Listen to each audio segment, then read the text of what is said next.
you like that ad you had to watch me? Was it relevant to your interests? We're used to that kind of stuff, right? And we're no strangers to product placement. I am not being paid to hold this Coke. I feel like I have to burp. And while advertising is all around us, a newer kind of digital product placement is becoming more appealing to those who provide content. Here you can see Dunkin' Donuts coffee and Entenmann's cake being digitally placed into TV shows long after they've aired. So what is digital product placement? And what's driving advertisers and content creators to use it? All this and more in this episode of Is That a Thing?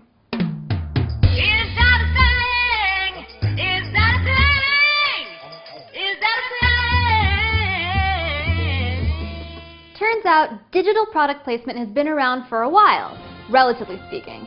A bunch of newscasts came out on this hot new trend in advertising around 2006.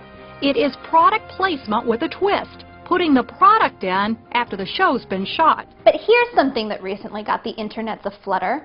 Here's a digitally inserted ad for the film Zookeeper in an episode of How I Met Your Mother from 2007. And here's the rerun without it. With it, without it. A new movie in the rerun of an old show. And that's what got the blogs a-buzzin'. This technology is thanks in part to a company called Seamby, which has engineered over 5,000 integrations in the past 18 months and was responsible for the Zookeeper ad. What kinds of products or items does your company digitally insert into shows? In general, we have two types of in-show ad units. The first type are essentially advertising devices, such as outdoor billboards, or indoor, we are adding plasma TVs. Those allow advertisers to actually provide their message as a regular picture and be included just like they would advertise in an outdoor scene. The other type of in-show ad unit that we have allows advertisers to include their products in a contextual environment where it implies that the characters in the show are actually using that product, and this brings value to the advertiser. On average, how often do you think I, as a viewer, am exposed to digital product placement ads on television? Right now, not too frequently. As we go into the future, you are going to see more and more of it.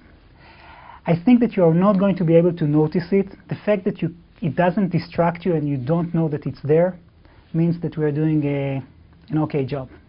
Digital product placement is becoming more and more common, but I still wondered why that Zookeeper clip bothered people. So I sat down with a neuroscientist to talk about what happens in our brains when something looks off. Our brains generally are a mechanism that's supposed to make sense of the world. That's what we have brains for. We get all kinds of information from the world, and our brain processes that and makes sense of that. Many times, when we see something for the first time, our brain kind of has a signal, a flag that says, this is the first time I see it, it doesn't make sense.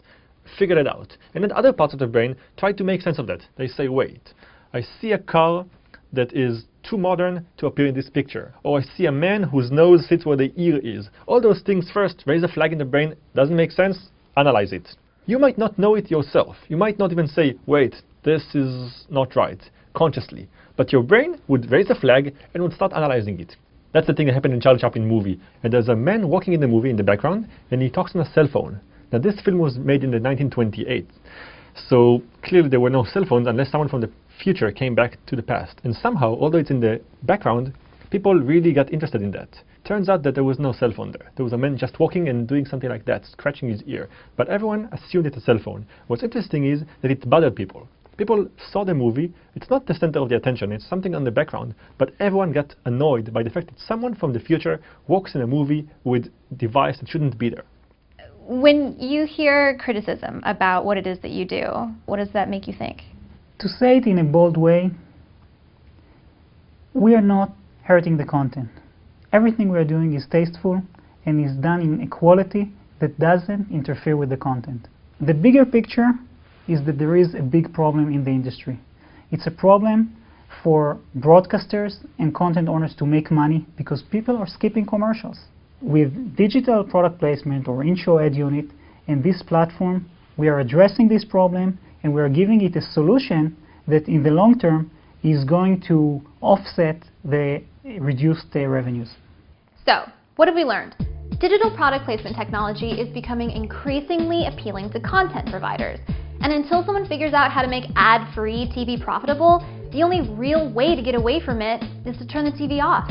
I mean, isn't everyone trying to avoid advertising? That's why you're on the internet, right?